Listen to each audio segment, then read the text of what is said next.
आज हम बात करने वाले हैं जो हमारे पास स्थिति सदिश होता है वो क्या होता है। तो सबसे पहले बात करें कि जो हमारे पास स्थिति सदिश की जो डेफिनेशन होती है या किस प्रकार उसको हम डिफाइन कर सकते हैं। और फिर हम समझेंगे कि जो कोई भी दो बिंदु दिए गए हैं उनके बीच में हमें पोजीशन वेक्टर निकालना हो तो वो किस प्रकार डिफाइन किया जाता है, तो उसको समझेंगे एग्जाम्पल के द्वारा। तो सबसे पहले शुरुआत करते हैं स्थिति सदिश के डिफाइन करने की कंडीशन की। तो सबसे पहले बात करें कि स्थिति सदिश होता क्या है। तो स्थिति सदिश नाम से ही पता चल रहा है कि किसी भी सदिश की क्या दर्शानी है, स्थिति दर्शानी है। तो स्थिति दर्शाने के लिए हमें मूल बिंदु की आवश्यकता होगी। जैसे हमें कोई भी सदिश दिया गया है, तो अगर हम बात करें जैसे हमारे पास निर्देश तंत्र है, यहाँ एक्स डायरेक्शन है, यहाँ वाई डायरेक्शन है, और ये है मूल बिंदु, और यहाँ है कोई बिंदु ए, तो जिसका हमें स्थिति सदिश निकालना है। तो ये मूल बिंदु के सापेक्ष ए का ओ ए सदिश है, वो स्थिति सदिश होगा। कहने का मतलब बिंदु ए है, उसका मूल बिंदु के सापेक्ष स्थिति सदिश क्या होगा, ओ ए सदिश। इसको अगर हम डेफिनेशन में लिखना चाहें, यदि ओ कोई मूल बिंदु है, ओ कोई मूल बिंदु है तथा ए कोई बिंदु है, तब ए का स्थिति सदिश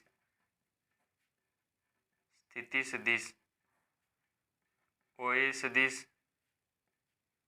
ओ के सापेक्ष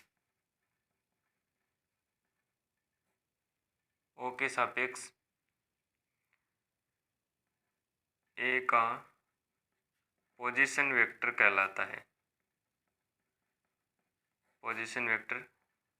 है। तो यह है हमारे पास स्थिति सदिश की डेफिनेशन कि जैसे हमारे पास कोई मूल बिंदु दिया गया है और अन्य बिंदु ए बिंदु है, तो ओ ए सदिश क्या होगा, इस ए सदिश का जो स्थिति सदिश है वह ओ ए सदिश होगा।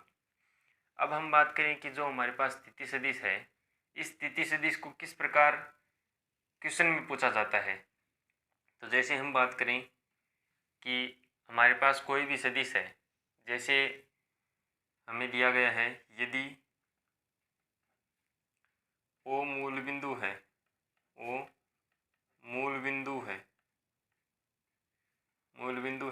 तथा ए व बी अन्य बिंदु हैं, ए व बी दो अन्य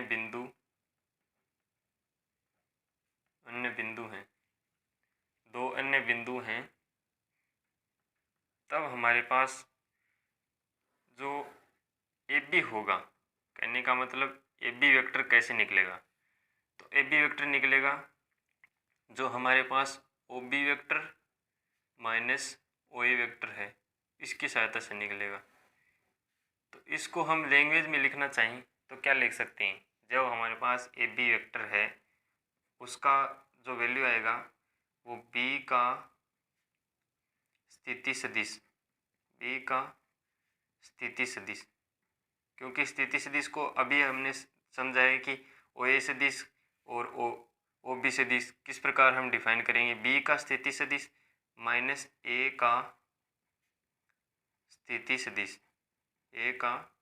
स्थिति सदिश, तो ये हमारे पास बन गए कि सामान्य ध्यान में रखना है कि जो आगे वाला है अक्सर आगे वाला जो भी क्वांटिटी है उसका स्थिति सदिश पहले लेना है और पहले वाले का बाद में लेकर क्या करना है, लेस कर देना है, माइनस कर देना है दोनों को, तो हमारे पास ए बी वेक्टर बन जाएगा।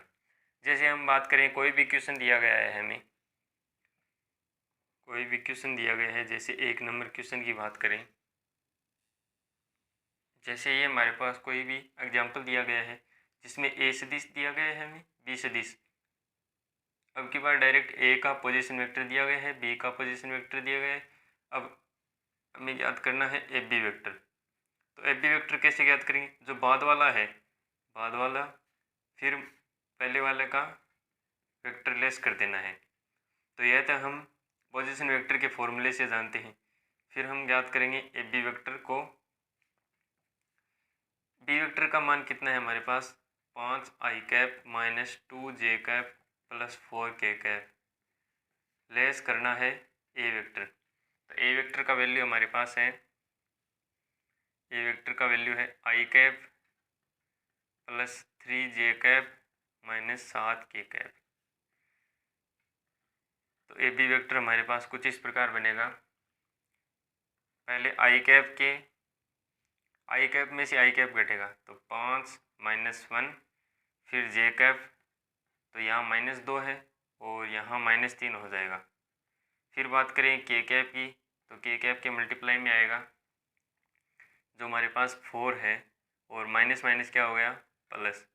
तो फाइनली हमारे पास जो ए बी वेक्टर बनेगा वो आ जाएगा हमारे पास 4 आई कैप और ये -5 जे कैप -5 जे कैप और ये हो गया हमारे पास 11 के कैप। तो ये हमारे पास आ गया, फाइनली रिजल्ट आ गया ए बी वेक्टर जो हमें क्वेश्चन के अंदर पूछा गया था। अब हम समझते हैं इसको एक और एग्जाम्पल के द्वारा। जैसे ये हमारे पास कोई अन्य क्वेश्चन दिया गया है जिसके अंदर पी का पोजीशन वेक्टर दिया गया है और क्यू का पोजीशन वेक्टर दिया गया है और हमें ज्ञात करना है पी क्यू वेक्टर। तो पी क्यू वेक्टर के लिए सामान्य याद रखना है जो बाद वाला है उसके वेक्टर में से पहले वाले का वेक्टर लेस करना है। तो क्यू वाला क्या है हमारे पास 2 आई कैप प्लस 3 जे कैप प्लस 4 के कैप लेस करना है हमें। ये हमने उल्टा लिख दिया, यह तो आएगा हमारे पास माइनस का, क्योंकि पी क्यू वाला पहले लिखना है तो क्यू वाला पहले लिखते हैं। तो 3 आई कैप प्लस 6 जे कैप माइनस 4 के कैप। मैंने ये पी वाला है इसको माइनस में पहले लिख दिया है और क्यू वाला बाद में लिख दिया है। अब करना है जैसे आई कैप होगा तो आई कैप के मल्टीप्लाई में आएगा, ये 3 पहले लिख देता हूँ और ये -2 हो गया। फिर जे कैप ये 6 है और यहाँ माइनस होगा 3 प्लस के कैप के मल्टीप्लाई में आएगा -4 तो पहले से है और -4 और आ जाएगा। तो ये हमारे पास फाइनली बना आई कैप, ये हो गया 3 जे कैप और ये हो गया हमारा -8 के कैप। तो ये हो गया हमारे पास पी क्यू वेक्टर जो हमें फाइनली रिजल्ट निकालना था कि जो दो सदिश दिए गए हैं पी और क्यू उनका पी क्यू वेक्टर क्या होगा। तो ये था हमारी आज की वीडियो में स्थिति सदिश के बारे में कि स्थिति सदिश होता क्या है। फिर हमने देखा कि स्थिति सदिश को किस प्रकार ज्ञात किया जाता है।